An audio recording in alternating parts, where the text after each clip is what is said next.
കുറച്ച് ദിവസമായിട്ട് ഇവിടെ മഴ കടന്നു പിടിച്ചുകൊണ്ട് തന്നെ മുറ്റത്തോട്ടൊന്നും ഇറങ്ങാൻ പറ്റിയിട്ടുണ്ടായിരുന്നില്ല കേട്ടോ. അതിന്റെ കോലം മുറ്റത്ത് കാണാനും ഉണ്ട്.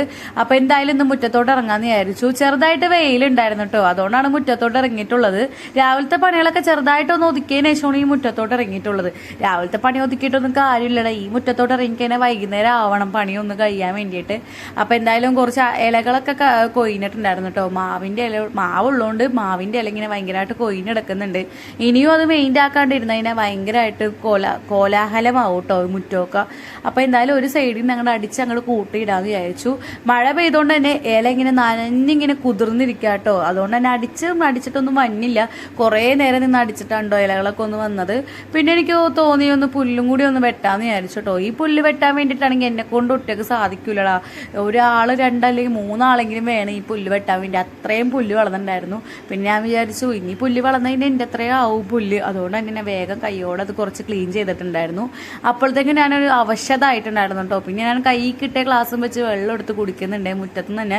അപ്പോഴാട്ടോ ഞാൻ ശ്രദ്ധിച്ചെന്നെ കൈ ഭയങ്കര നീറ്റല്. പുല്ല് വെട്ടി തൂമ്പ് വെച്ചിട്ടാണ് വെട്ടിയത്. അപ്പോൾ അതിങ്ങനെ കണ്ടിന്യൂസ് ആയിട്ട് വെട്ടിക്കൊണ്ടിരുന്നതുകൊണ്ട് തന്നെ എൻ്റെ കൈ ഇങ്ങനെ നല്ലോണം മൂളിയിട്ടുണ്ടായിരുന്നു കേട്ടോ. നല്ലോണം മുറിഞ്ഞിട്ടുണ്ടായിരുന്നു. അത് കുറച്ച് വെട്ടി കഴിഞ്ഞപ്പോഴത്തേക്കും ഞാൻ തളർന്നു പോയിട്ടുണ്ടായിരുന്നു. പിന്നെ എനിക്ക് അപ്പോഴത്തേക്ക് ഒരു കോള് വന്നിട്ടുണ്ടായിരുന്നു. ഇക്കാക്കടെ കോളാടെ, വണ്ടി ഒന്ന് കഴുകിടോ ഐഷാന്ന് പറഞ്ഞ്. പിന്നെ ഞാൻ ഏതായാലും നനഞ്ഞില്ല, ഇനി കുളിച്ച് കയറാന്ന് വിചാരിച്ചിട്ട് വണ്ടിയൊക്കെ അങ്ങോട്ട് കഴുകിട്ടോ. ഈ വണ്ടിയിലാണെന്നുണ്ടെങ്കിൽ പെട്രോൾ ടാങ്കിൽ വെള്ളം ഇറങ്ങാൻ പാടില്ല, അവിടെ ഇറങ്ങാൻ പാടില്ല, ഇവിടെ ഇറങ്ങാൻ പാടില്ല എന്നൊക്കെ ഓർഡർ ഉണ്ട്. അതുകൊണ്ട് തന്നെ സൂക്ഷിച്ചും കണ്ടൊക്കെ വണ്ടി കഴുകിയില്ലെങ്കിൽ ഇനിയും വർക്ക്ഷോപ്പിലോട്ട് കയറും കേട്ടോ ഈ വണ്ടി. അതുകൊണ്ട് തന്നെ ഞാൻ നല്ല സൂക്ഷിച്ചിട്ട് തന്നെയാണ് കഴുകുന്നത്.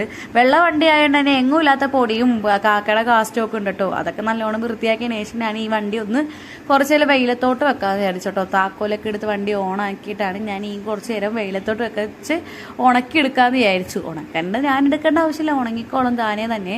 പിന്നെ വെയിലൊന്നും ആറി കഴിയുമ്പോഴത്തേക്ക് ഇനി ഇത് മഴക്കാലം വരും മുന്നേ ഇത് നല്ലോണം മൂടി സേഫ്റ്റി ആക്കി വെക്കണം.